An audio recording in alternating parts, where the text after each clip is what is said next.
আমার আজকের রেসিপি কাঁচা আমের শরবত। প্রচণ্ড গরমে হিট স্ট্রোক থেকে বাঁচতে হলে কাঁচা আমের এই শরবতটি পান করতে পারেন। এটি যেমন স্বাস্থ্যসম্মত তেমনি আপনাকে দেবে ফুল এনার্জি। শরবতের জন্য প্রিমিক্সটি তৈরি করে সংরক্ষণ করে রাখতে পারবেন 2 থেকে 3 মাসের জন্য। আসসালামু আলাইকুম, ওয়েলকাম করছি আমার চ্যানেলে নতুন আরও একটি রেসিপি দেখার জন্য। কাঁচা আম দিয়ে শরবত তৈরির জন্য এখানে আমি 1 কেজি পরিমাণের কাঁচা আম খুব ভালো মতো ধুয়ে নিয়েছি। এবার একটি পটেটো পিলারের সাহায্যে উপরে স্কিনটা ছিলে নেব। আপনারা যদি বেশি করে সংরক্ষণ করে রেখে খেতে চান তাহলে আমের পরিমাণটা বেশি নিতে পারেন। সব আমগুলো ছিলা হয়ে গিয়েছে। এবার পাত্রে পর্যাপ্ত পরিমাণ পানি গরম করতে দিয়েছিলাম। পানিটা যখন ফুটতে শুরু করবে এই পর্যায়ে আমগুলো দিয়ে খুব ভালো মতো সেদ্ধ করে নিব। খেয়াল রাখতে হবে যেন আমগুলো একদম ভালো মতো সেদ্ধ হয়ে যায়। এরপরে আমগুলো তুলে নিচ্ছি অন্য একটি পাত্রে। আমগুলোকে কিছু সময়ের জন্য একটু ঠান্ডা করে নিব যেন হাত দিয়ে ধরা যায়। ঠিক এমন গরম থাকা অবস্থায় আমগুলো থেকে আটিটা বের করে নিব। আমের এই শরবতটা কিন্তু একদম টক ঝাল মিষ্টি স্বাদের হয়, মনে হয় যেন প্রাণ মিস্টার ক্যান্ডি খাচ্ছি, ঠিক এমনটাই ফ্লেভার পাবেন। এবারে আমগুলোকে একটি ব্লেন্ডারের জারে নিয়ে নিচ্ছি আর দিয়ে দেব 1 মুঠো পরিমাণে পুদিনা পাতা। আর যতটুকু পরিমাণে পুদিনা পাতা নিয়েছি তার অর্ধেক পরিমাণে নিতে হবে ধনে পাতা। এরপরে দিয়ে দিচ্ছি 1 চা চামচ বা স্বাদমতো লবণ, হাফ চা চামচ পরিমাণে বিট লবণ, 1 চা চামচ পরিমাণে ভাজা জিরার গুঁড়া, 1 চা চামচ পরিমাণে চাট মশলা। পেস্ট করার সময় এখানে কিন্তু কোনো রকমের পানি ইউজ করা যাবে না। এখন ব্লেন্ডারটাকে প্রায় 3 থেকে 4 বার একটু পরপর চালিয়ে খুব ভালো মতো স্মুথলি ব্লেন্ড করে নিতে হবে। ম্যাঙ্গো পিউরিটা ঠিক এমন থকথকে হবে। এখানে কিন্তু কোনো রকমের পানি দেওয়া যাবে না, এমনিতেই হয়ে যাবে।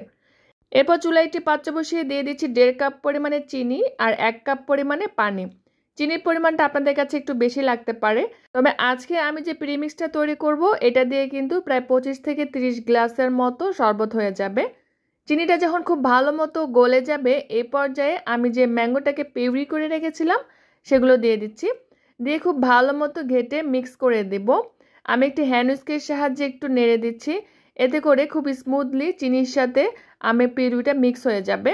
পুরোটা সময় চুলার জালটি মিডিয়াম টু লো এর মাঝামাঝি রেখে জাল করতে হবে।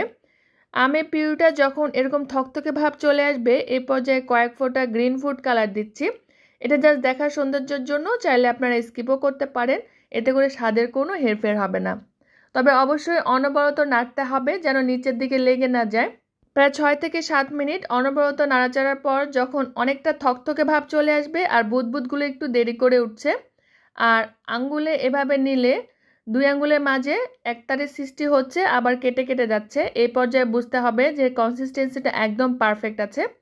এই পর্যায়ে চুলার জালটি অফ করে দিতে হবে আর পিউরিটা যেন ক্রিস্টালাইজ না হয়ে যায় ঠান্ডা হওয়ার পর, এই জন্য 1 চা চামচ বা 1 ফালি লেবুর রস দিয়ে আরও একটু নেড়েচেড়ে মিক্স করে চুলা থেকে নামিয়ে নেব।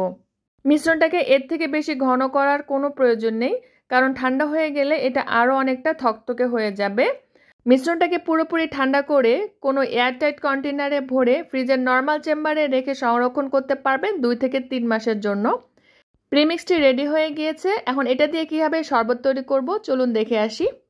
একটি পাত্রে পর্যাপ্ত পরিমাণে আইস কিউব দিয়েছি। এরপর আমার প্রয়োজন মতো প্রিমিক্সটা দিয়ে নিলাম। তারপরে লেবুর কয়েকটা ফালি দিয়ে দিচ্ছি। এরপরে দিয়ে দিচ্ছি পানি। পানিটা দিয়ে মিক্স করে নিলেই কিন্তু শরবতটি তৈরি হয়ে যাবে। প্রচণ্ড গরমে আর রোদ থেকে এসে যখন এই শরবতটি একবার খাবেন আপনার শরীর মন কলিজা একদম ঠান্ডা হয়ে যাবে। সেই সাথে হিট স্ট্রোক থেকে বাঁচাতে কিন্তু এটা খুবই কার্যকরী। তাই এই প্রিমিক্সটা একবার বানিয়ে প্রায় 2 থেকে 3 মাসের মতো সংরক্ষণ করে রেখে খেতে পারবেন। কাঁচা আম ফুরিয়ে যাওয়ার আগেই কিন্তু শরবতের এই প্রিমিক্সটি বানিয়ে রাখতে পারেন। প্রিমিক্সটা অ্যাড করার পরে আপনাদের ইচ্ছে হলে আরও কিছুটা সুগার আপনাদের প্রয়োজন মতো অ্যাড করতে পারেন। এরপরে আমি শরবতটাকে একটু ডেকোরেশন করে সার্ভ করছি। আশা করছি আজকের আমার রেসিপিটি আপনাদের উপকারে আসবে। ভালো লাগলে ভিডিওটিতে প্লিজ একটি লাইক করবেন, কমেন্ট করবেন, সেই সাথে আমার চ্যানেলের সঙ্গেই থাকবেন। সবাই ভালো থাকবেন, বিদায় নিচ্ছি। আল্লাহ হাফেজ।